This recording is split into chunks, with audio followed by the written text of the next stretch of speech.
साथियों नमस्कार। साथियों जैसा कि आप जानते हो बहुत सारे किसान भाई ये बात पूछना चाहते हैं कि आलू में फुलाव की दवा हमें किस अवस्था में लगानी चाहिए? और दूसरी बात कि अगर मानो 80 से 85 दिन का आलू हो चुका है तो कौन-कौन सी फुलाव की दवाएँ हमारे लिए ज़्यादा कारगर साबित होंगी? अगर हमें 0050 के साथ में बोरॉन को लगाना है तो किस अवस्था में लगाना ज़्यादा सही साबित होगा? बहुत सारे किसान भाई ये पूछना चाहते हैं कि अगर हमारा आलू 70 दिन का है तो क्या उसमें हमें 05234 लगानी चाहिए या यहाँ पर हम पोटाश को मिक्स करके लगाएं तो हमें ज़्यादा अच्छे रिजल्ट देखने को मिलेंगे। साथियों यहाँ पर मैं आपको कॉन्सेप्ट क्लियर कर दूं, अगर आपका आलू अभी 70 दिन का है तो 05234 का उपयोग आपके लिए बहुत लाभकारी साबित होगा, क्योंकि 70 दिन पर लगी हुई 0050 आपके आलू की ग्रोथ को रोक देगी और आलू में जो अनावश्यक फंगस होगी उसे भी अट्रैक्ट करने का काम करेगी। क्योंकि एक तो ऑलरेडी झुलसा के सिम्टम्स हमारे आलू के पौधे में हैं और आलू के पौधे में लगे हुए झुलसा के सिम्टम्स में जब हम 0050 का स्प्रे करेंगे तो वो 0050 हमारे आलू में एक पीलापन लाने की प्रक्रिया को शुरू कर देता है, क्योंकि हमारे आलू की पत्तियों के अंदर जितना भी हलापन क्लोरोफिल होता है उसे ट्रांसपोर्ट की तरह हमारे आलू में भेजने का काम पोटाश करना प्रारंभ कर देता है। तो एक तो ऑलरेडी झुलसा लगा हुआ है हमारे पौधे में, और अगर हम 0050 का उपयोग और स्प्रे के माध्यम से कर देते हैं तो हमारे पौधे को वो 70 से 75 दिन में ही पीलापन में बिल्कुल घेर लेगा और उससे हमारे आलू में बहुत जल्दी पौधे में जो उसकी ग्रोथ है वो खत्म हो जाएगी और ऊपर प्रकाश संश्लेषण की क्रिया से बनने वाली भोजन की जो व्यवस्था है वो खत्म हो जाएगी। इसलिए आपको अभी 0050 की जगह 05234 का उपयोग करना है अगर 70 दिन का आलू है।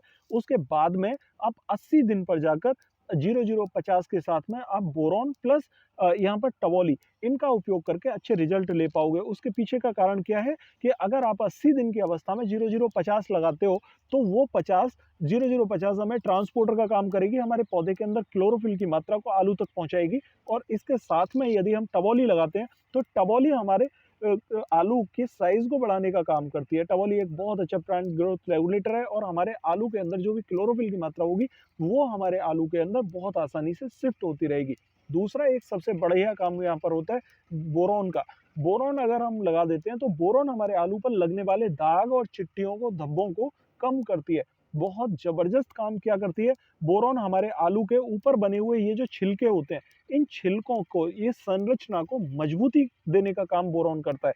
अगर हम बोरॉन को इस अवस्था में लगाते हैं तो बोरॉन हमारे आलू के अंदर, क्योंकि अभी झुलसा की शिकायत बहुत ज़्यादा चल रही है और तने में भी यहाँ पर फंगस की शिकायत ज़्यादा चल रही है, तो बोरॉन हमारे तने को मजबूती प्रदान करने का काम करता है और फंगस से तने में गलन पैदा नहीं होने देता। इसलिए हमें बोरॉन का उपयोग यहाँ पर लाभकारी साबित होगा। अगर आप 70 दिन पर 05234 लगा रहे हो तो उसमें भी बोरॉन मिला के आप स्प्रे कर सकते हो। और जब आप 80 दिन पर 0050 के साथ में आप टवोली उपयोग कर रहे हो तो भी आप बोरॉन लगाकर उपयोग करोगे तो आपको 2 बार बोरॉन के गजब के रिजल्ट देखने को मिलेंगे। आपका आलू साफ होगा और तने में भी गलन की समस्या कम देखने को मिलेगी।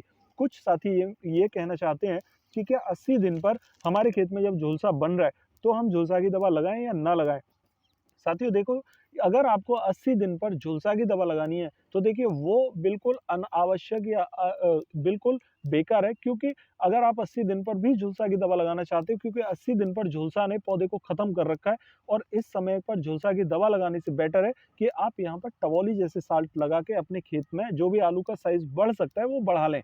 कुछ मेरे किसान साथी पूछना चाहते हैं कि अगर हमें आलू को रोकना है, यानी 1 महीने के लिए रोकना है, तो हमें कौन-कौन से साल्ट आलू का साइज़ बढ़ाने के लिए नहीं लगानी चाहिए? क्या ये मिथ है या सच है? तो देखिए, अगर आलू में आप बहुत ज़्यादा भारी संख्या में एक फंगिसाइड को बार-बार रेगुलर बेसिस पर लगाते जा रहे हैं और दूसरा एक साल्ट कि आलू को फुलाव करने की दवा, जैसे कि यहाँ पर जिब्रेलिक एसिड है, जिब्रेलिक एसिड जैसे साल्ट को 2 बार यूज़ कर रहे हैं, तो उससे आपके आलू में रुकने में दिक्कत आएगी, क्योंकि आलू में गलन पैदा हो जाती है और ये गलन हमारे ढेर को एक साथ बिठा भी सकती है।